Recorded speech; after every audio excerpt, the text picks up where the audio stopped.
ونصلي ونسلم على رسوله الكريم اما بعد فاعوذ بالله من الشيطان الرجيم بسم الله الرحمن الرحيم الله يتوفى الانفس حين موتها والتي لم تمت في منامها آمنت بالله صدق الله العظيم۔ میرے معزز سامعین کرام السلام علیکم ورحمۃ اللہ وبرکاتہ۔ آج کا موضوع سخن ہے المدرسۃ البخاریہ فی البرزخ۔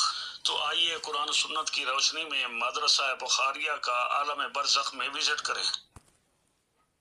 ارشاد باری تعالیٰ ہے اللہ یتوفی الانفس حین موتها واللتی لم تمت فی منامها۔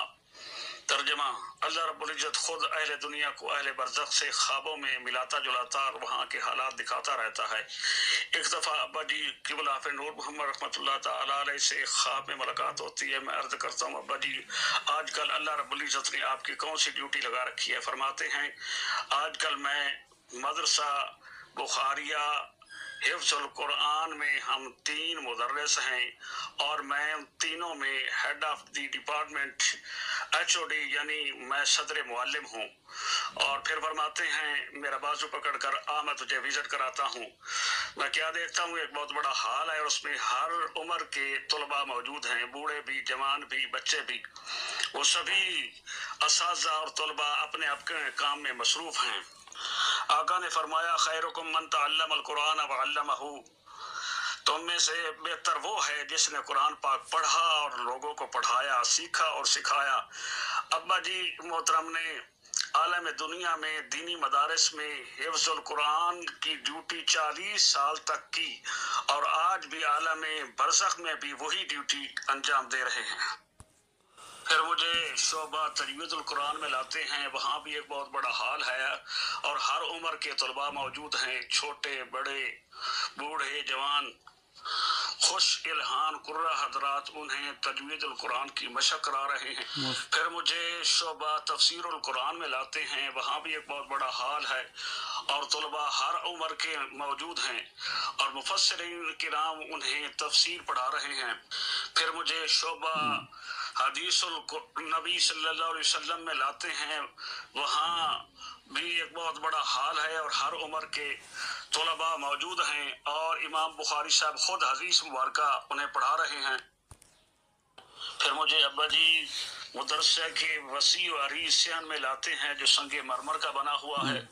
دیکھتا ہوں خوبصورت خدام، غلمان، ولدان، نوجوان قالینیں بچھاتے ہیں فرش پر اور پھر اس کے اوپر دسترخوان لگا دیتے ہیں۔ ان کا حسن و جمال دیکھ کر میرے دل و دماغ میں یہ آیت مبارکہ گنگنانے لگتی ہے یطوف علیہم ولدان مخلدون، نوجوان خوبصورت لڑکے ہمیشہ ان کی خدمت پہ مامور رہتے ہیں۔ اذا رأیتہم حسبتہم لؤلؤا منثورا، جب تم انہیں دیکھو گے تو ایسا محسوس ہوگا کہ موتی بکھرے پڑے ہیں۔ جن کے خدام اتنے خوبصورت ہیں ان کا میزبان کتنا خوبصورت ہوگا۔ پھر مدرسہ کے تمام طلباء اور اساتذہ دسترخوان کے سامنے آ کر بیٹھ جاتے ہیں، میں بھی اپنے ابا جی کے ساتھ بیٹھ جاتا ہوں۔ پھر نوجوان خوبصورت لڑکے بریانی کے تاش اٹھا کر دسترخوان پر چن دیتے ہیں۔ ابا جی مجھے فرماتے ہیں بریانی کھاؤ، میں کہتا ہوں ابا جی میں ری کا مریض ہوں، بریانی نہیں کھا سکتا۔ پھر ابا جی بریانی میں سے چھوٹی چھوٹی بوٹیاں اٹھا کر میرے سامنے رکھتے ہیں، میں کھانے کے لیے انہیں اٹھاتا ہوں اور مجھے عجیب لگتی ہیں، میں دیکھتا ہوں۔ فرماتے ہیں یہ مٹن اور بیف نہیں بلکہ پرندوں کا گوشت ہے۔ تو یہ بات سنتے ہی فوراً میرے دل و دماغ میں یہ آیت مبارکہ گونجنے لگتی ہے وَلَحْمِ الطَّيْرِ مِمَّا يَشْتَهُونَ، کہ ہم پرندوں کے گوشت سے ان کی تواضع کرتے ہیں۔ پھر انگوروں کی ٹوکریاں پیش کی جاتی ہیں جس میں مختلف رنگوں اور ورائٹی کے انگور ہوتے ہیں۔ ابا جی فرماتے ہیں انگور کھاؤ، میں انگور جی بھر کر کھاتا ہوں۔ پھر خوبصورت برتنوں میں خوش ذائقہ اور ٹھنڈے مشروبات پیش کیے جاتے ہیں، میں پھر ہچکچاہٹ کرتا ہوں۔ ابا جی فرماتے ہیں فکر نہ کریں ان میں ادرک کی بلونی ہوتی ہے۔ تو فوراً یہ سنتے ہی میرے دل و دماغ میں یہ آیت مبارکہ گونجنے لگتی ہے وَيُسْقَوْنَ فِيهَا كَأْسًا كَانَ مِزَاجُهَا زَنجَبِيلًا، انہیں ادرک کی ملونی والے مشروبات پلائے جاتے۔ میں سوچتا ہوں مدرسے کا ماحول بڑا پرسکون، سیکور اور اٹریکٹیو ہے۔ مدرسے کی عمارت بھی بڑی خوبصورت ہے، تعلیم بھی بہت اعلیٰ ہے اور مدرس بھی بہت اعلیٰ ہیں اور کھانا بھی بڑا پرتکلف ہوتا ہے، تو اس میں داخلہ کیوں نہ لے لیا جائے؟ میں پوچھتا ہوں ابا جی کیا مجھے اس مدرسہ میں داخلہ مل سکتا ہے؟ فرماتے ہیں نہیں، واپس جاؤ۔ پھر میں پوچھتا ہوں ابا جی یہ مدرسہ کون سے شہر میں ہے؟ فرماتے ہیں یہ مدرسہ سدرۃ المنتہا سے اوپر ہے، عرش اعلیٰ سے نیچے ہے۔ پھر میں کہتا ہوں ابا جی مجھے یہاں داخلہ کیوں نہیں مل سکتا؟ فرماتے ہیں تیرا وقت نہیں آیا، واپس جا۔ جب میں داخلے کے لیے اصرار کرتا ہوں تو فرماتے ہیں واپس جا، یہاں مر کر آنا پڑتا ہے۔ پھر میں سوچتا ہوں کیا میں عالم خواب میں ہوں؟ فوراً میری آنکھ کھل جاتی ہے اور میں چلا اٹھتا ہوں، بزم تصورات سجی تھی ابھی ابھی۔